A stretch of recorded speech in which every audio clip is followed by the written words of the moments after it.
오늘 이 아침 이 새벽에도 생명의 말씀을 우리에게 주시옵소서. 주의 말씀을 종들이 듣고 그 말씀을 따라 순종하며 살기를 원합니다. 깨닫는 은혜 주시기를 예수님 이름으로 기도합니다. 아멘. 디모데전서 3장. 디모데전서 3장 8절에서 13절 말씀. 이와 같이 집사들도 정중하고 일구이언을 하지 아니하고 술에 임박히지 아니하고 더러운 일을 탐하지 아니하고 깨끗한 양심에 믿음의 비밀을 가진 자라야 할지니 이에 이 사람들을 먼저 시험하여 보고 그 후에 책망할 것이 없으면 집사의 직분을 받게 할 것이요 여자들도 이와 같이 정숙하고 모함하지 아니하며 절제하며 모든 일에 충성된 자라야 할지니라. 집사들은 한 아내의 남편이 되어 자녀와 자기 집을 잘 다스리는 자일지니 집사의 직분을 잘한 자들은 아름다운 지위와 그리스도 예수 안에 있는 믿음의 큰 담력을 얻느니라. 아멘. 어제 말씀을 통해서 감독에 대해서 장로님들 또 목사님에 대해서 자격에 대해서 말씀을 드렸다면 오늘은 교회에서 가장 중요한 직분인 집사님들에 대한 그러한 자격 요건에 대해서 여러 가지로 언급하고 있습니다. 8절 이후에서부터 집사님들에 대한 이야기인데 여기서 말씀하는 집사는 안수 집사를 말합니다. 그래서 장로님들과 안수 집사님은 성경에서 공식적으로 인정하는 교회의 항존 직분입니다. 그러나 교회는 편리를 위해서 또 교회의 조직을 위해서 활용을 위해서 1년 서리 집사를 1년씩 안수 없이 우리가 임명하는 것으로 그 직분을 또한 포괄적으로 넓혀놨습니다. 왜냐하면 초대교회는 대부분 가정교회였습니다. 예루살렘 교회만 성전이 있었지만 그러나 초대교회가 탄생을 하고 성장하는 과정에는 또 성경이 마무리되어질 시점에는 교회 건물들이 별로 없었어요. 그리고 소아시아의 7교회도 벌써 AD 100년경이니까 사도 바울도 죽고 소천하고 베드로도 죽고 사도들도 다 죽고 난 후에 적어도 30년이 지나고 40년이 지난 후에 공존했던 교회가 소아시아의 7교회들이기 때문에 거기는 건물터가 남아있어요. 이제는 숫자가 많아지고 연조가 깊어지니까 많은 사람들이 들어오게 된 거죠. 100명에서 200명, 많게는 400명, 500명 이렇게. 그러다 보니까 그 많은 사람들을 안수 집사로 세워서 하기에는 조금 어려운 면들이 있습니다. 초대교회는 그래서 소수의 7집사였고 현대교회는 이제는 인구도 많아졌습니다. 그때에 비해서 인구가 얼마나 팽창했습니까? 그래서 1년 서리집사 직분을 통해서 교회를 받들고 섬길 수 있는 그런 길을 열어놓았습니다. 그러나 성경에서 말씀하는 그 집사는 안수 집사다 하는 것을 우리가 기억하면서 교회는 그래서 안수 집사에게 재정을 맡깁니다. 구제하는 거, 재정 관리하는 거 장로님들이 하는 게 아니고 안수 집사님들이 해요. 그래서 이번에도 저희들이 안수 집사님들을 대거 뽑습니다. 당회가 추천할 수 있도록 되어 있습니다. 지금 교회 내규가 정하고 있는 그러한 내규에 우리가 적어도 빠지지 않고 분명하게 그 기준을 지키면서 권사님들도 마찬가지 기준입니다. 이러한 기준에 의해서 교회가 내교가 정했던 그 신앙에 대한 기준, 섬김에 대한 기준, 이런 부분들을 놓고 자격 심사를 하는 겁니다. 그렇게 해서 우리 교회는 지금 쭉 뽑아보니까 이분은 이래서 이분은 이래서 당회가 다 그걸 심사를 합니다. 그리고 5월 19일 날은 배수 공천이 아니라 그대로 추천했던 사람들이 올라가는 거예요. 숫자는 추천한 사람이 다입니다.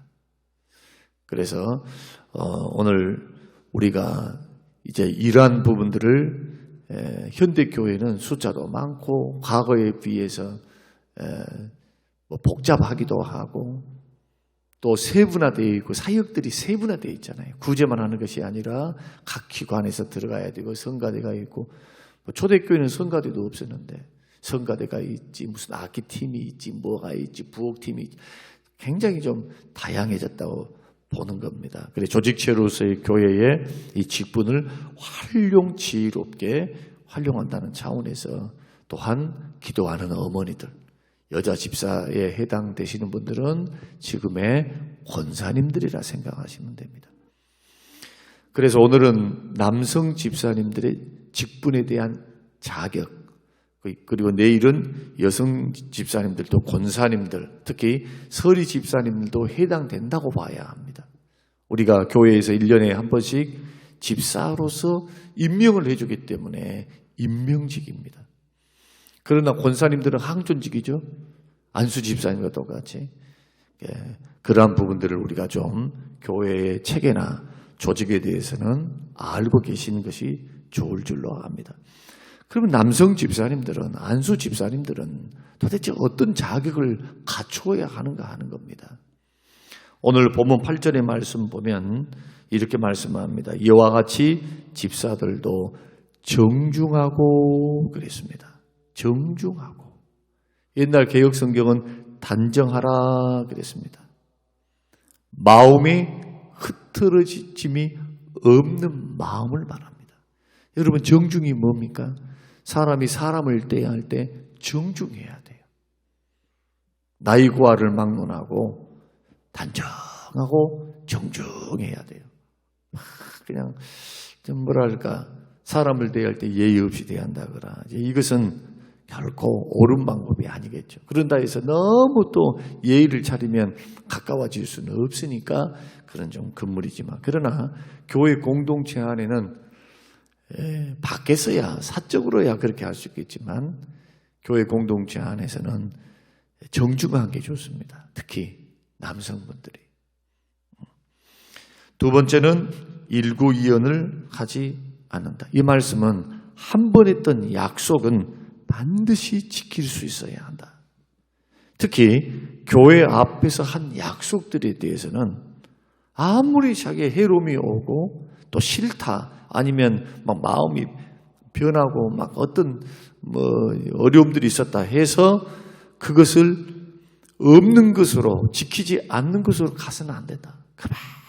그만큼 말에 대한 약속은 정말 조심하셔야 돼요.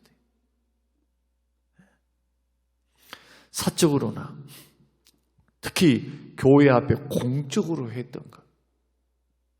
교회 앞에 뭐 어떻게 하겠습니다. 이렇게 하겠습니다. 하는 이러한 말들에 대해서는 모든 사람들이 듣고 있거든요. 그리고 우리가 생각할 때는 뭐 지나가는 말인데 아니요. 안 그래요. 지금 각 교회들의 문제 가운데 하나 가운데가 뭐냐. 목사님이 내가 언제 은퇴하겠습니다. 말해놓고 그때는 그렇게 말을 했어. 그래 놓고 시간이 지나가니까 딴소리를 하는 거예요. 그래서 아예 그 쓸데없는 이야기. 마음에 뭐가 와서 막 그런 이야기는 함부로 하는 것이 아니에요. 또 예를 들어서 나는 헌금을 어떻게 하겠습니다. 이렇게 해놓고 그 다음에 하몽차사야. 하나님 앞에 서원을 하고 약속을 했으면 그 서원과 약속을 지켜가는 것 그리고 서원을 더디 갚지 말라고 성경은 말씀합니다. 왜 그럴까요? 마음이 변심이 돼요. 처음에 가졌던 마음하고 이제 1주 지나고 2주 지나고 3주 지나면 서서히 빠져버려요. 일단 말에 신중한 사람. 또 세 번째는 술에 임박이지 않은 사람. 그랬습니다. 왜 술에 임박이지 말아야 되느냐? 모든 실수가 술에서 와요. 중추신경을 마비시켜가지고 막 헛된 행동, 잘못된 말, 그리고 기분이 붕 떠가지고 했던 이런 것이 있으니까 술은 장로가 됐든 목사가 됐든 집사가 됐든 어떤 직분자가 됐든 안 된다고 성경은 똑같이 말씀하고 있습니다. 그래서 먹는 것이 죄냐 아니냐 이 차원을 뛰어넘는 거예요. 직분자들은요. 깨달으시길 바랍니다.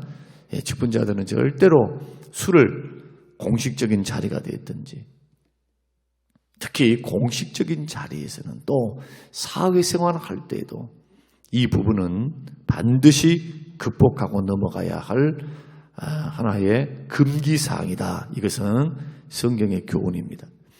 네 번째는 집사는 더러운 일을 탐하지 아니하는 자라야 한다. 왜 그러냐 하면 이 집사님들이 재정을 관리를 했어요. 그리고 재정을 출납을 관리를 하고 그리고 구제하는 일을 했거든요. 그러니 만약에 이 물질의 욕심을 갖고 있다면 재정을 가지고 있으면서 시험 들겠죠. 가룟 유다와 같이.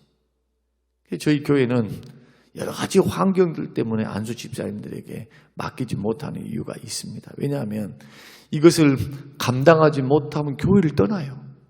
교회가 큰 시험이 와요. 그리고 이 재정에 대해서 다 사람들마다 관점이 틀려요. 쓰는 공무원은 공무원식으로 하려 할 거란 말이에요.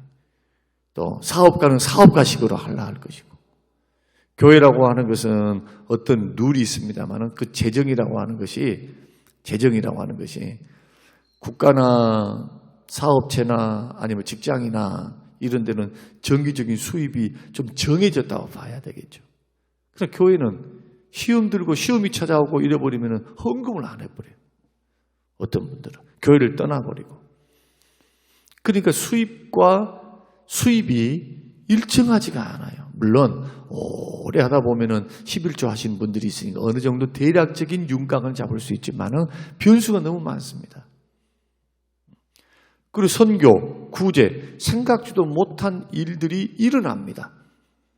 그때 어떻게 해야 합니까? 우리는 규정대로 되었으니까 예산을 세웠으니까 예산대로만 해야 합니다. 이래버리면 이제 골치 아파요. 주의 일을 못해. 그러니까 이런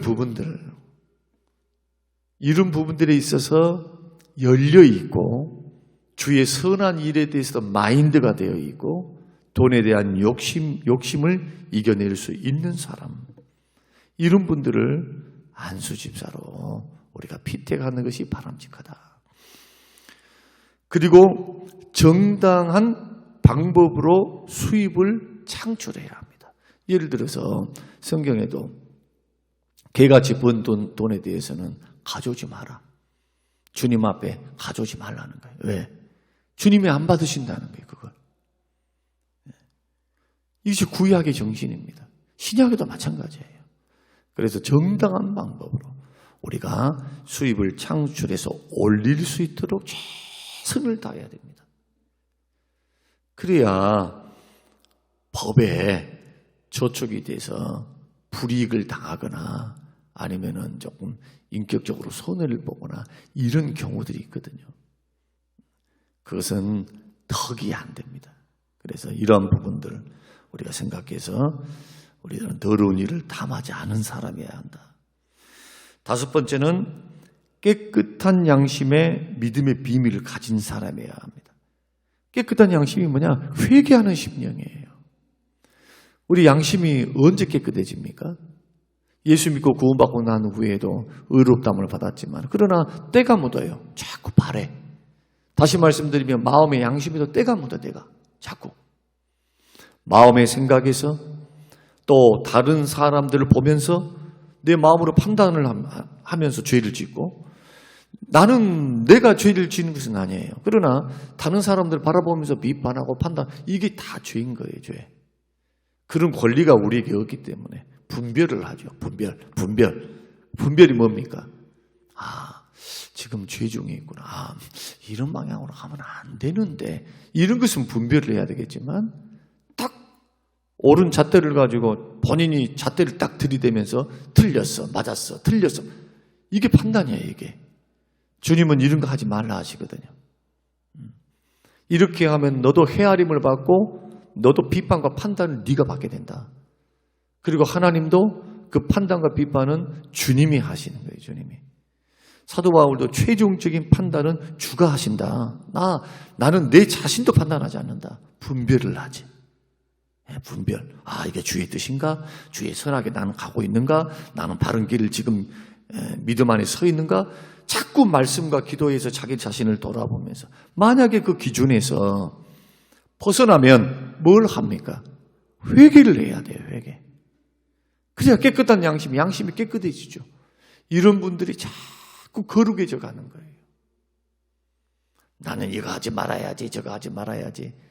이거 하지 말아야지, 저거 하지 말아야지, 저거 해야지, 이거 해야지 해가지고 될 수 있으면 여기 앉아있지도 않아요. 그렇게 마음을 먹어도 잘 안 되는 것이 신앙생활입니다. 그래서 우리에게는 예수님의 보혈과 회개가 계속적으로 요청되는 거예요. 새벽을 깨울 때마다, 말씀을 들을 때마다, 말씀을 읽을 때마다 성령이 도전 주시고 깨닫게 해주시면 아멘 하고 겸손하게 주님 앞에 주님, 제가 바로 이러한 죄인입니다. 주님, 이 부분 회개합니다. 순간 뉘우치고 고치고 순간. 그래야 마귀가 틈을 안 타요. 이게 굉장히 중요한 부분입니다. 이게 깨끗한 양심이라고 하니까 죄 하나도 안 짓고 그런 뜻이 아니에요. 여기서는 자꾸 회개할 줄 아는 거예요. 회개. 그래야 마음이 청결해져요. 예수 믿는 사람들은 계속해서 설명드립니다. 죄악의 본성이 사라지지 않았습니다. 죄악의 본성보다 더 크신 성령님이 계시기 때문에 사라지지는 않지만 성령님이 내 안에 내주하시기 때문에 말씀과 기도로 나를 쳐서 복종시키면 생명의 성령의 법에 의해서 성령의 소욕을 따라가면 육체의 욕심을 이루지 아니한다. 이기고 승리할 수 있는 길이 열렸어요. 이 길 걸어가셔야 합니다. 자기를 이기려고 막 부단하게 막 금욕을 하고 다짐을 하고 다짐 오래 못 가요. 다짐은 좀 도움은 돼. 도움은요. 그러니까 오늘 이거 하지 말아야지. 그런데 오늘은 말을 많이 하지 말아야지. 해놓고 그래. 그 자리에 가면 꼭 말한 사람이 말을 해. 제가 이번에 노예에서도 하나 발견했어요. 저보다 나이가 많으신 분인데 이제 부서로는 이제 순서상으로는 이제 밑에 계셔요. 그래서 어른들이 주의를 줬어요. 이만해만 하고 저만 하니까 그때는 보고 배우는 거다. 2, 3년은 조용히 배워라. 그렇게 했는데 그런데도 회의만 모이면 그새를 못 참는 거예요. 보면서 뭔 생각을 이렇게 하느냐. 저 모습이 혹시 나 모습은 아닐까? 이런 생각을 하면서 말을 하려다가도 뭐 몰라서 하는 게 아니라 가만히 듣고 있으면 역시나 선배들이 했던 그 지혜는 못 당해요. 아무리 세상적으로 많이 배워도 그 경험치, 교회와 노예를 받들고 섬기고 얼마나 많은 분란이 있었고 어려움이 있었고 행정인, 법적인 문제들이 얼마나 교회 안에서 노예 안에서 발생했겠습니까? 그런 부분을 풀어가는 모습들을 보면서 많은 지혜를 얻고요. 많은 지혜를. 그것조차도 잘 안 되는 것이 우리 사람인데 우리가 말씀을 순종하고 살고 좀 득되지 못한 것들을 우리가 이제 안 하고 산다고 할 때에 우리가 이 부분은 정말 나의 노력도 필요하지만 여러분 성령님의 도움을 구하시기 바랍니다. 늘 성령께서 나에게 은혜를 베풀어 달라고. 특히 교회 안에서와 밖에서 할 때 어떤 한 사람만 만나도 어떤 사람을 만나도 꼭 기억하십시오. 나의 인격이 예수님의 얼굴이 된다. 내 말이 예수님의 영광이 된다. 꼭 생각하시면서 걸어가면 제가 어제도 그제도 이제 지금 이 디모데전서는 다 목회 서신이니까 목회 쓰시니까 우리들이 목사는 목사의 자격에 대해서 더 부합하게 살아야 될 것이고, 장로님들은 장로님대로, 집사님들은 집사님, 권사님은 권사님대로 해야 되는데 조심해서 나쁠 것은 없어요. 조심해서는. 그리고 마음이 깨끗한 양심에 믿음의 비밀을 가진 자. 이 믿음의 비밀이라고 하는 것은 하나님의 비밀이 뭡니까? 골로새서에서 말씀하는 예수님이에요. 예수님. 예수님이 비밀이에요. 예수님이 왜 비밀이냐? 율법을 지켜서 구원받는 것이 아니고 로마서 3장 23절 3절 율법 외에 의롭게 되는 한 가지 법이 등장합니다. 그것이 오직 예수 그리스도를 믿음으로 말미암은 의인이 로마서 3장 21절입니다. 율법 외에 다른 의, 하나님이 주시는 의의 방법이 등장한 거예요. 그래서 비밀입니다. 예수님이 그리스도에 대한 올바른 지식, 안수 집사 정도 됐으면 또 서리 집사가 돼서 신앙 고백이 분명해야 되고, 예수님이 어떤 분인가, 예수님을 사랑하고 그 복음과 십자가와 그 영광과 모든 것들을 간직하는 사람, 마음에. 이 믿음이 어디에 간직됩니까? 마음에 간직되는 거예요. 마음에요. 자꾸 간직하는 사람. 그런데 가만 보면 믿음이 왔다리 갔다리 믿음이 있는 것 같은데도 없는 것 같고, 어떨 때는 막 믿음이 도망가 버렸어. 믿음이 종잡을 수가 없어. 이런 분들에게 재정을 맡기거나 아니면 교회 일들을, 어떤 일들을 맡기게 되면 어떻게 되겠습니까? 흔들리지. 그래서 항존직들은 신앙 고백이 분명해야 되고, 그 마음속에 그리스도에 대한 지식에 대한 비밀된 그리스도가 대한 지식이 분명하게 간직되어 있는. 그래서 저는 이것을 이렇게 설명합니다. 저는 이 말씀을 읽고 묵상하면서 깨닫는 게, 예수로 사는 거예요. 예수로. 오직 예수. 한마디로 말씀하면 오직 예수, 오직 예수, 오직 예수. 네. 이런 분들이 장로님이 되셔야 하고 또 안수 집사님이 되어야 한다. 그 다음에 자 12절을 보게 되면 한 아내의 남편이 되어야 한다. 성경은 부부 연합에 대해서 굉장히 강조를 합니다. 목사들도 마찬가지거든요. 장로님들도 마찬가지예요. 부부가 연합해야 돼요. 사역은 공동사역입니다. 공동사역. 아내는 내조해 주는 거예요. 남편 하나 갖고는 안 돼, 안 돼. 목사가 호라비로 돼가지고 목사를 한다? 안 돼요. 왜 안 되느냐?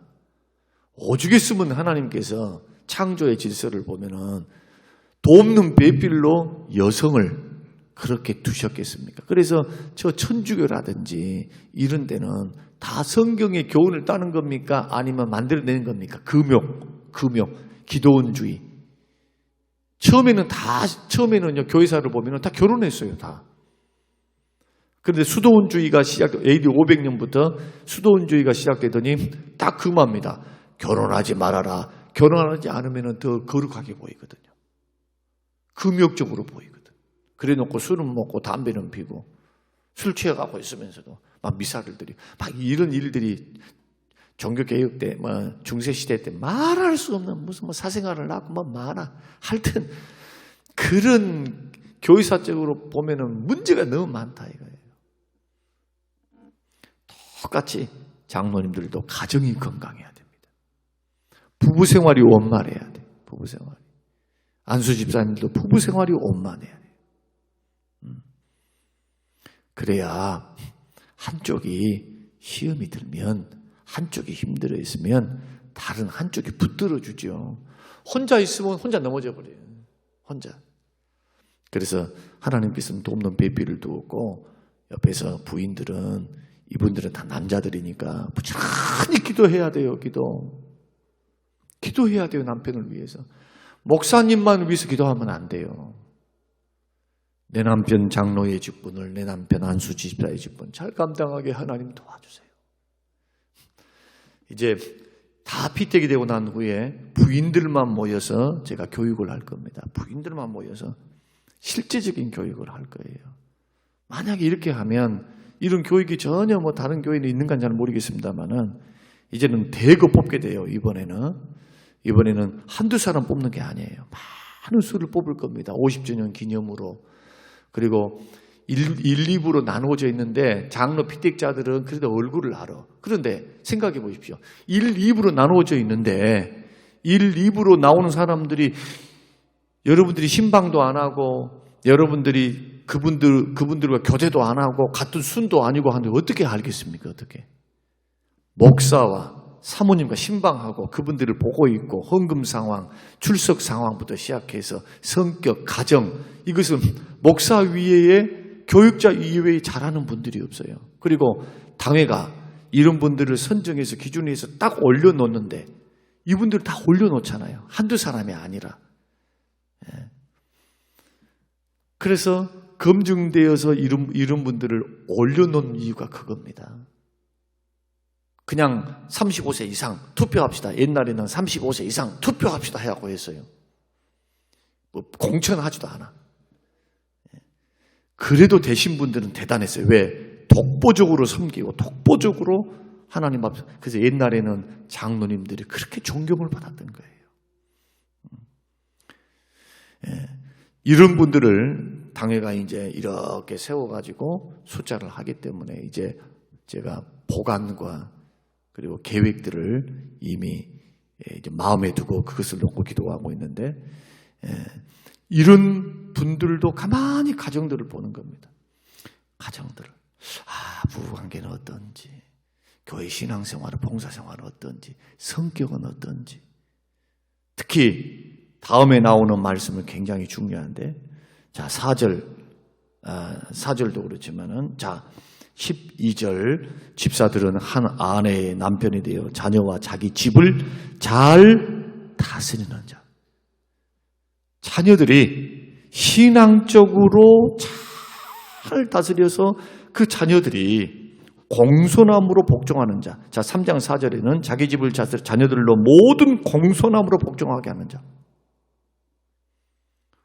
특히 목사와 장로님의 자식들이 공손함으로 복종하는 삶의 자세를 보여야 돼요.